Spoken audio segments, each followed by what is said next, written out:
समस्या है बाबर आजम। जी। बाबर आजम का फॉर्म, क्योंकि वो एक ऐसा खिलाड़ी है जिसे आप बाहर भी नहीं कर सकते, और उसका फॉर्म में ना होना पाकिस्तान के लिए सिरदर्द हमेशा रहेगा। तो ये बहुत कुछ डिपेंड करता है कि बाबर आजम की फॉर्म वापस आती है या नहीं आती है। नहीं, लेकिन ये अब तो खैर निश्चित रूप वक्त से। बहुत कम है, तो इजाज वसीम साहब जी, बेहतर बता पाएंगे बाबर आजम को लेकर दिक्कत क्या हो रही है। आई होप सो कि अब मेरी आवाज आपको ठीक आ रही होगी अब। जी जी जी। देखिए, बाबर आजम वाकई मनोज साहब सही कह रहे थे कि स्पिनर्स के सामने स्ट्रगल कर रहे हैं, और पिछले तकरीबन 2 साल से बाबर आजम ने कोई बड़ी इनिंग्स नहीं खेली है। और ये बात भी सच है कि बाबर आजम को आप ड्रॉप नहीं कर सकते हैं। मैं पाकिस्तान की बैटिंग को लेके इतना परेशान नहीं हूं, और ना ही शायद पाकिस्तान के जो क्रिकेट फैन है वो पाकिस्तान की बैटिंग लाइनअप को लेके इतने परेशान है कि फखर क्या करेगा, बाबर क्या करेगा, रिजवान क्या करेगा। आप 270 300 आजकल की T20 क्रिकेट में आसानी के साथ कर लेते हैं।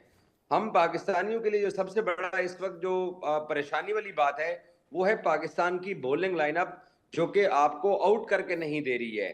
वो एक सबसे बड़ा मसला है। मैं आपको कुछ एग्जांपल देता हूं।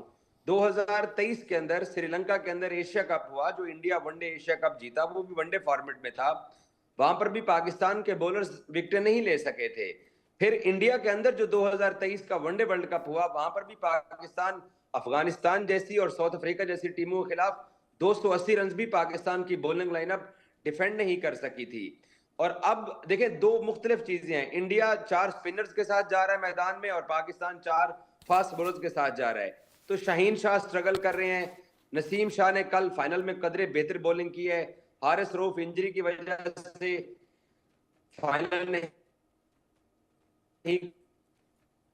जी ठीक है, कुछ फिर से टेक्निकल ग्लिचेस हैं, मुझे लगता है नेटवर्क इशू है।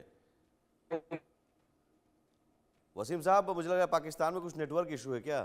उम्मीद है कि वो वापस आ जाएंगे।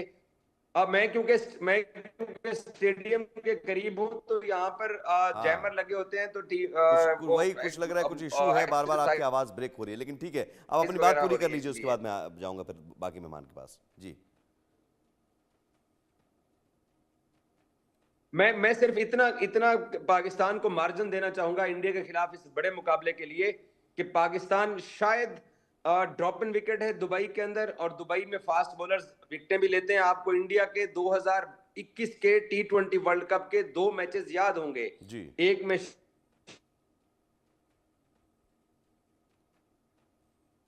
फिर इशू हो रहा है। शाहीन शाह का स्पेल, और हाँ दूसरा जो इंडिया न्यूजीलैंड से हारा थी सेट्री के सामने, मसला कर सकता है।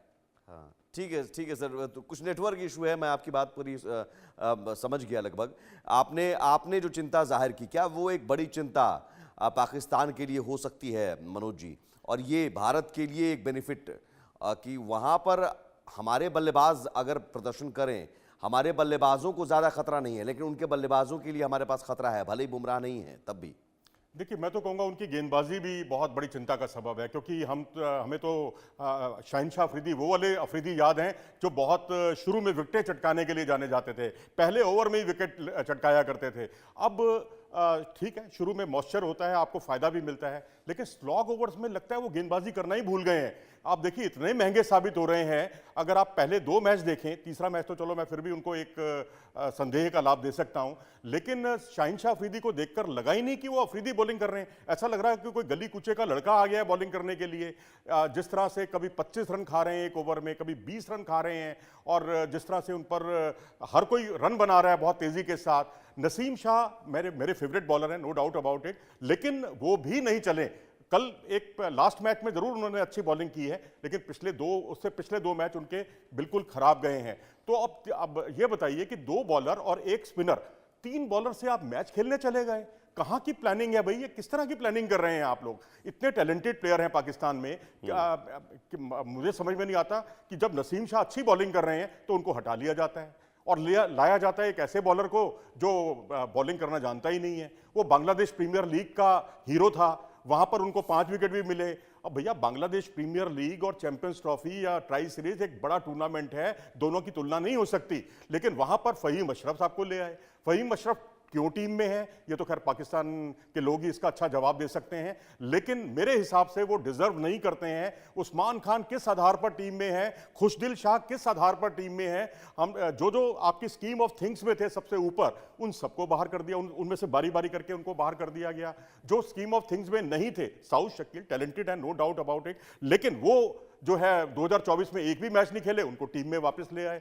कम से कम ये प्लानिंग के मामले में मुझे लगता है पाकिस्तान बहुत पीछे है। मेरे ख्याल से कहीं कोई झटका, कोई छोटी टीम भी अगर पाकिस्तान को दे दे तो मुझे कोई आश्चर्य नहीं होगा। अब देखिए 4 दिन में 2 मैच आप हार गए न्यूजीलैंड से, अब 4 दिन बाद आप न्यूजीलैंड से फिर मैच खेलने जा रहे हैं, तो आप कितनी लुटी पिटी टीम है इस वक्त पाकिस्तान, इतनी दुर्दशा, इतनी खराब हालत मैंने कभी नहीं देखी। और बासित अली साहब ने तो कहा है कि इंडिया पाकिस्तान मैच में 70% इंडिया जीतने जा रहा है।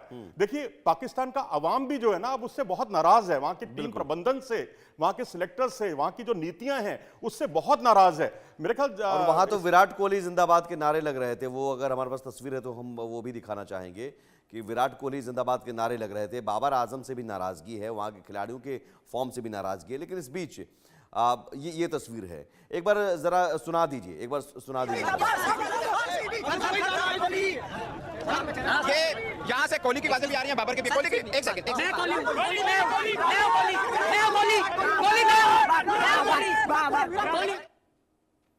ये विराट कोहली जिंदाबाद, मैं हूं कोहली, मैं हूं कोहली, ये कराची स्टेडियम के बाहर की तस्वीर है।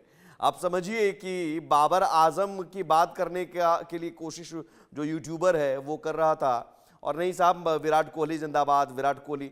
और वो विराट कोहली जिन्होंने पाकिस्तान में मैच नहीं खेला, लेकिन पाकिस्तान के खिलाफ उनकी शानदार पारी रही है। 16 मैच में 16 पारियों में करीब 678 रन शायद बनाए हैं और 3 शतक लगाए हैं। तो विराट कोहली का जादू, जलवा पाकिस्तान में है। Pradeep ji, man to man तो हम बात कर ही रहे थे, टीम का जो परफॉर्मेंस होता है, यहाँ इंग्लैंड के खिलाफ T20 मैच सीरीज हम जीतकर, वनडे सीरीज हम जीतकर जा रहे हैं। यहाँ जैसा कि मनोज जी ने कहा, लुटी पिटी हुई टीम नजर आ रही है। न्यूजीलैंड के खिलाफ आप हार कर जा रहे हैं, तो एक परफॉर्मेंस मनोबल के आधार पर भी दिखता है। देखिए बिल्कुल ठीक बात है, हम लोग होम सीरीज जीते हैं, हमने उनको T20 में भी हराया है, ODI में भी हराया है, और इंग्लैंड कोई हल्की फुल्की टीम नहीं है, ये भी मैं आपको बता दूं। हमने भले ही हरा लिया है, लेकिन इंग्लैंड को हमें हल्के में, या मैं बाकी दुनिया से भी कहना चाहता हूं, बाकी टीमों से भी कहना चाहता हूं कि इंग्लैंड को हल्के में ना लें। इंग्लैंड हल्की टीम नहीं है, हमने जरूर हराया है क्योंकि हम बहुत अच्छी क्रिकेट खेल रहे हैं। हमारी टीम इस समय बिल्कुल टॉप ऑफ द वर्ल्ड है, बहुत अच्छी क्रिकेट खेल रही है, और जिस खिलाड़ी को भी हम मौका दे देते हैं वही रन बनाने लगता है। हमारे लिए अगर चिंता का सबब है तो वो सिर्फ और सिर्फ हमारे विराट कोहली की फॉर्म है। विराट कोहली की मैं आपसे अगर स्पष्ट कहूं कि अगर विराट कोहली फॉर्म में है तो आप भारत की चैंपियन होने का ठप्पा मार के चल सकते हैं कि अगर विराट कोहली फॉर्म में आ गया तो हम चैंपियन बनेंगे ही बनेंगे। बस हमारे जो चैंपियनशिप और ट्रॉफी के बीच जो एक दीवार है या गैप है, वो सिर्फ विराट कोहली की फॉर्म है। अदरवाइज हमारी टीम बहुत मजबूत है और बहुत मनोबल हाई है हमारा। हमें नहीं लगता कि हम आसानी से किसी और को हाथ रखने देंगे। बिल्कुल मनोज जी, यहाँ पर फिर स्ट्रेटजी क्या होनी चाहिए? आप चूंकि ओपनिंग जोड़ी की हम बात कर रहे हैं, वहाँ ओपनिंग जोड़ी पर बड़ा दारोमदार होता है जब आप टॉस जीतकर मैदान में उतरते हैं बैटिंग के लिए, एक बड़ा लक्ष्य लेने के लिए। लेकिन अगर टॉस हारते हैं उस सिचुएशन में भी, या फिर टॉस जीतकर अगर आप बॉलिंग चुनते हैं उस सिचुएशन में भी, क्या स्ट्रेटजी क्या होनी चाहिए? देखिए वहाँ पर तो जैसे भी है, आप टॉस जीतो, पहले फील्डिंग करो। लेकिन अगर आपकी जिस तरह से आप फील्डिंग करते हैं, बॉलिंग आपकी पहले आती है, तो उस स्थिति में आपको, जैसे बेन डकेट ने जिस तरह से हमारी रेल बनाई है ना, शुरुआती ओवरों में खूब रन बनाए हैं, कभी 10 ओवर में 70 रन तो कभी 75 रन।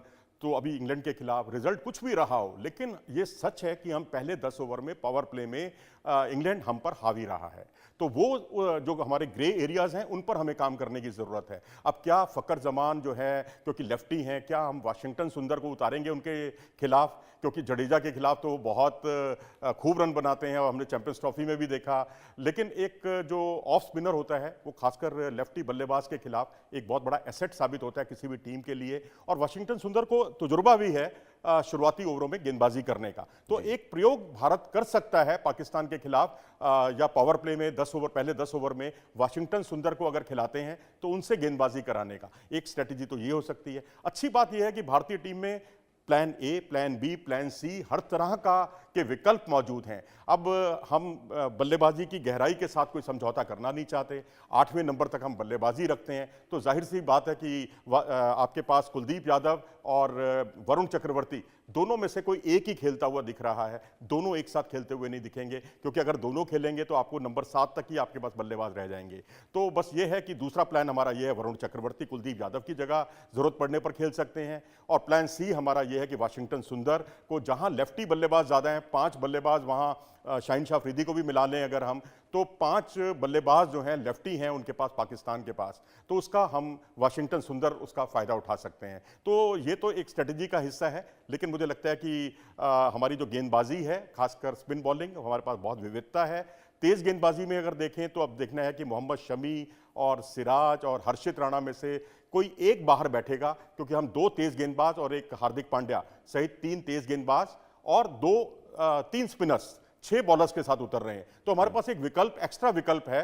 तो प्लानिंग के लिहाज से मुझे लगता है हमारी टीम काफी मुकम्मल है। जी, क्या यहाँ पर बुमराह की कमी आपको प्रदीप जी खल रही है, या फिर जो टीम आप देख रहे हैं, इंडियन ब्रिगेड जो देख रहे हैं, वो दुबई के लिहाज से भी टीम बहुत बैलेंस है? हर्षित राणा को मौका भी मिलता है तो वो दिखा सकते हैं जलवा? देखिए, बुमराह ऐसे बॉलर हैं कि उनकी कमी तो आपको हमेशा खलेगी। आपके पास कितना भी स्ट्रॉन्ग अटैक हो, बुमराह को कोई रिप्लेस नहीं कर सकता। हर्षित राणा के लिए ये बहुत बड़ा टेस्टिंग का समय है, उन्हें दिखाना होगा।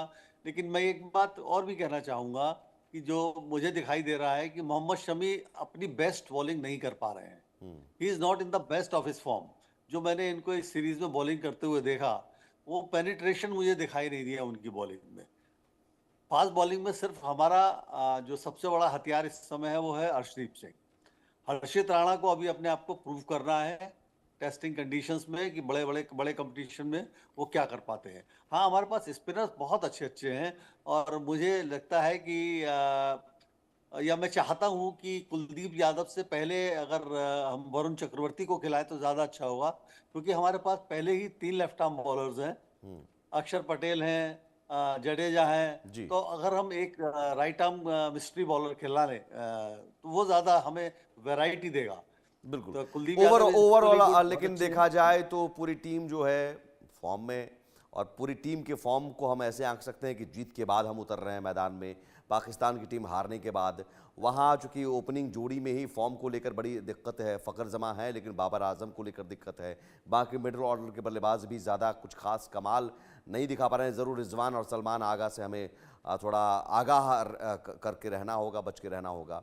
गेंदबाजी उनकी बहुत वीक है। तो ओवरऑल देख रहे हैं तो चैंपियंस ट्रॉफी में 23 फरवरी का जो मुकाबला है वो शानदार होने वाला है, और चाहते भी हैं कि रोमांचक हो, लेकिन पाकिस्तान पिटेगा। बहुत शुक्रिया आपका मनोज जी, बहुत शुक्रिया एजाज वसीम साहब हमारे साथ जुड़े हुए थे, बहुत शुक्रिया आपका भी, और प्रदीप टंडन जी बहुत शुक्रिया आपका। तो ये